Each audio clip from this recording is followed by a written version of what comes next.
In this lesson, you will learn how to create a sequence and add your assets. All right, to start off here, I'm going to get rid of some of these extra bins that I created. I'm just going to select them and then delete them. I'm going to delete this audio bin here. I'm going to grab the Cheryl Cookie instructional assets and pull that out of the footage bin here and then delete the footage bin. And now I have the same assets as what you have here. So I have the Cheryl Cookie instructional assets and then the wide bin and the cutaway bin. So let's look at creating a sequence. A sequence is a collection of all your video, audio, photo, graphic, and title assets, and that's built in the timeline panel. But as you see, it says timeline, no sequences. That's because this project doesn't have a sequence yet. So you can create a sequence in a few different ways. The easiest way is to just drop a media clip right into the timeline panel. So if I just grab a wide shot here, let me go down to the intro. If I just drag that right over here, this will create a sequence. And you can see over in the project panel here, I have a new item, and this is a sequence. Now I should tell you that when you're dragging clips from the project panel, you need to make sure you're grabbing right over the icon here. If you grab right here, sometimes you can accidentally click and it'll select the text as if you were going to rename the clip. So make sure you're grabbing right on the icon. So if I come over here to the timeline window, I can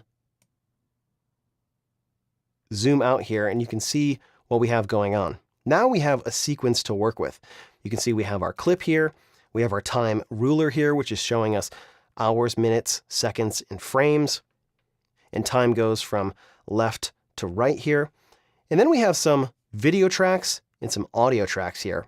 Now every sequence is going to have at least one video track, and any sequence with audio is going to have at least one audio track. By default, when you create a new sequence, it'll oftentimes put more video tracks and audio tracks in the sequence so that they're kind of pre-made and ready to be used. But dragging clips over to the timeline window is not the only way you can make a sequence. You can also take any one of these clips. Let me grab a different one so we have a different name. So I'm going to grab this, bring it right over here to the new item button, and you can see I have a new sequence. You can also right-click in the blank space here and choose New Item, Sequence, and this will bring up the New Sequence window. Let me just cancel out of this, because you can also do that right down here, New Item, Sequence. I'm going to cancel, and you can also do that up here, File, New, where is it? Sequence, which has also got the keyboard shortcut Control N. And you can see in this window here, we have a number of different presets.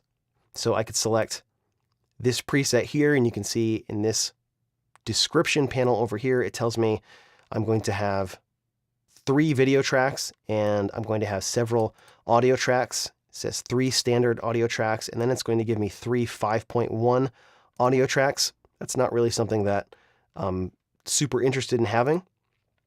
You can also go over here and modify some of those sequence settings as well, and what types of tracks you want over here in the Tracks tab.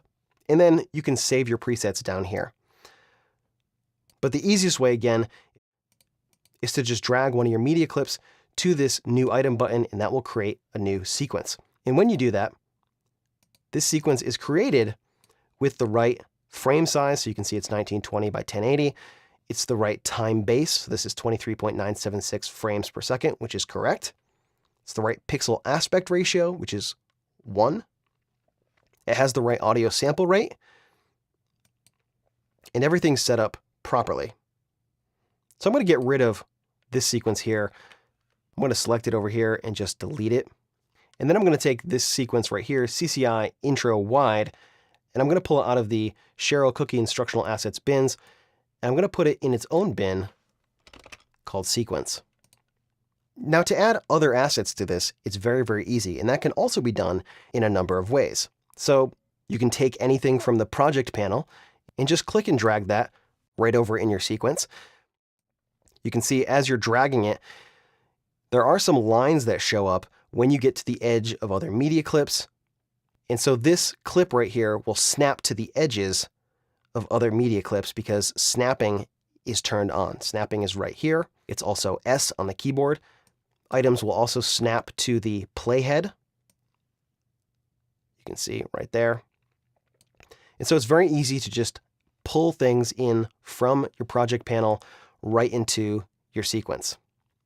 I'm just going to select these guys here and delete them. I can also add multiple clips to my sequence at the same time. So I can select a clip over here in the project panel and then shift click down here and then just drag these over to my sequence. I'm going to lasso those and get rid of them. You can also control click and bring those in as well. If I hold the control key down and I double click into this wide bin here, that's going to go into this wide bin. You can see in the project panel now it says bin wide. And then right here, I can go back up a level. So if I go into the wide bin and I change the view to icon view, now we have even more control over how we can add these clips to the sequence. I'm just going to move this up a little bit so I can have just a little bit more room to work. Now I can take this intro clip and I can move this to the beginning here. So now I have the intro clip first. Then I could take something like preheat oven and I could bring that up as second, and then maybe buttermelt instructions, and I'll put that third. Now I can take these three clips, control click them, and then pull them in, and now they'll be added in the correct order, which is very cool. Now, when you're in icon view, you have some sort options, which you can find right down here. And currently it's set to user order, but there are other ways that you can sort this folder. For example, if I change this to name, now you're going to see that these are going to go in alphabetical order. Usually I like to have this set to user order, and that way I can jump into the icon view and I can reorder things and then add them to the project. I'm just going to select these and delete them. So I'm going to go up a level and then up another level. So I'm back to my project base level here. I'm going to click list view because that's how I prefer to look at this panel. And now if I double click on one of these bins, it'll pull up this bin in its own window. And now I can take this bin and I could dock it right here. So if I wanted to have the wide bin open so that I could see what's going on, I could have that right there very conveniently, and I wouldn't have to keep navigating in and out of these folders. I could just create a tab here. I could do the same thing for the cutaway. I'll double click that. This time it shows up in list view, but I can change that to icon view, and then I can pull that right alongside my bin wide here. And now if I want to quickly get a visual idea of what these shots look like, I could jump over to these tabs here. Now there are a couple of other ways to add clips to your sequence. One of those is right from the source monitor.